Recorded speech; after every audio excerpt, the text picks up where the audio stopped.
Halo teman-teman, hari ini kami akan mempresentasikan tentang penyakit infeksi. Bersama rekan-rekan saya, yang pertama ada Nikin Astati, yang kedua ada Leni Astuti, yang ketiga ada saya sendiri, yang keempat ada Rizky Yulanda, yang keempat ada Firman Maulana. Slide. Definisi. Infeksi adalah invasi tubuh oleh patogen atau mikroorganisme yang mampu menyebabkan sakit. Jika mikroorganisme gagal, menyebabkan cedera yang serius terhadap sel atau jaringan.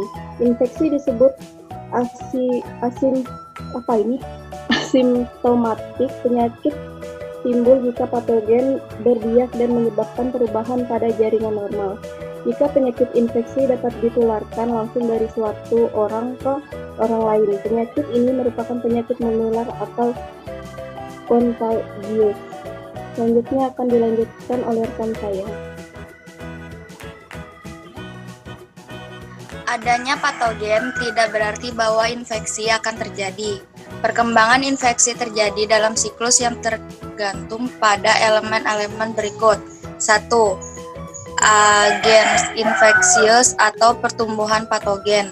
2. Tempat atau sumber pertumbuhan patogen. 3. Portal keluar dari tempat tumbuh tersebut. 4. Cara penularan. 5. Portal masuk ke pejamu. 6. Pejamu yang rentan.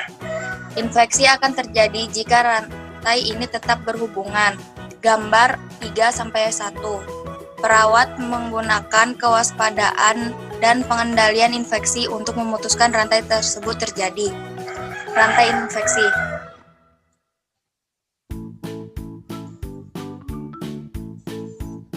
Kemungkinan bagi mikroorganisme atau parasit untuk menyebabkan penyakit bergantung pada faktor-faktor berikut.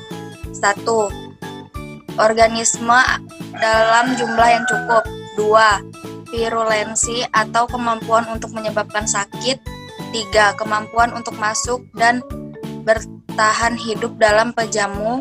4. Pejamu yang rentan. Selanjutnya akan dilanjutkan oleh rekan saya. Proses infeksi. Dengan memahami rantai infeksi, perawat dapat melakukan intervensi untuk mencegah infeksi berkembang.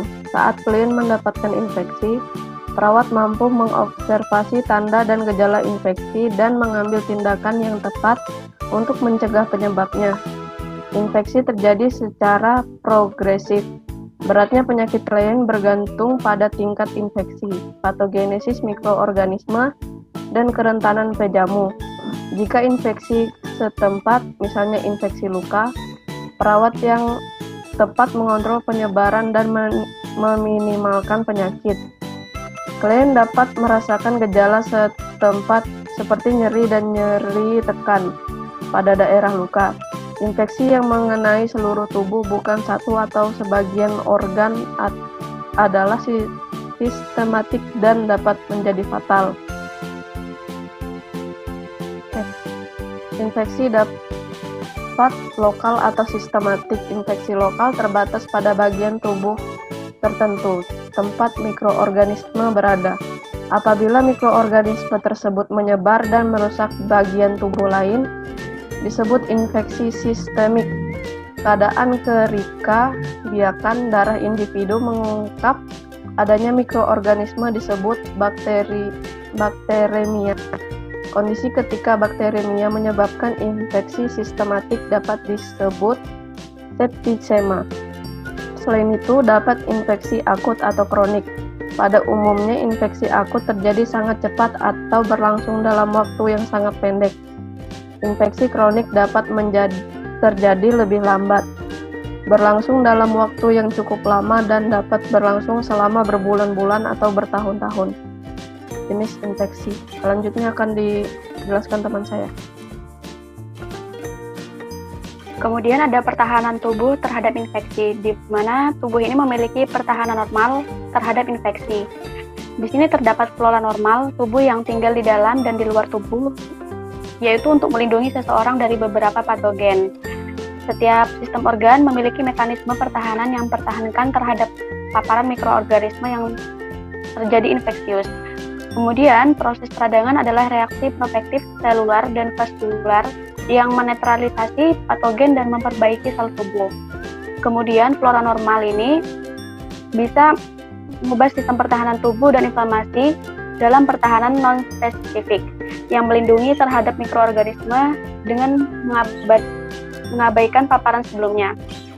Ada beberapa respon pertahanan dan sistem imun tidak spesifik, sementara yang lain spesifik. Next. Kemudian di sini ada infeksi nosokomial, di mana klien yang berada dalam lingkungan perawatan kesehatan dapat berisiko tinggi mendapat infeksi. Infeksi nosokomial diakibatkan oleh pemberian layanan kesehatan dalam fasilitas perawatan kesehatan. Rumah sakit merupakan suatu dari tempat yang paling mungkin mendapatkan infeksi karena mengandung populasi mikroorganisme yang tinggi dengan jenis virulen yang mungkin pasien terhadap antibiotik. Kemudian di sini ada unit perawatan intensif atau UPI, yaitu salah satu area dalam rumah sakit yang berisiko tinggi terkena infeksi nosokomial. Sayangnya, kebanyakan infeksi nosokomial ditularkan oleh pemberi pelayanan kesehatan. Di sini juga infeksi iatrogenik adalah jenis infeksi nosokomial yang diakibatkan oleh prosedur diagnostik atau terapeutik. Infeksi ini traktur urinarius yang terjadi setelah insersi karakter merupakan infeksi kateter merupakan contoh infeksi nosokomial. Selanjutnya akan dijelaskan oleh teman saya Firman. Infeksi nosokomial dapat secara oksigen atau endogen. Infeksi eksogen dapat dari mikroorganisme eksternal terdapat individu yang bukan merupakan flora normal. Contoh adalah organisme Salmonella dan Clostridium tetani. Infeksi endogen dapat terjadi pertumbuhan yang berlebihan. Contohnya adalah infeksi yang disebabkan oleh Enterococcus regi dan Streptococcus. Bila mikroorganisme dalam jumlah cukup yang normal ditemukan dalam salah satu rongga atau lapisan tubuh dipindahkan ke bagian tubuh lain, terjadi infeksi endogen, misalnya penularan dari Enterococcus normalnya ditemukan dalam fases dari tangan ke kulit, sering mengakibatkan infeksi luka.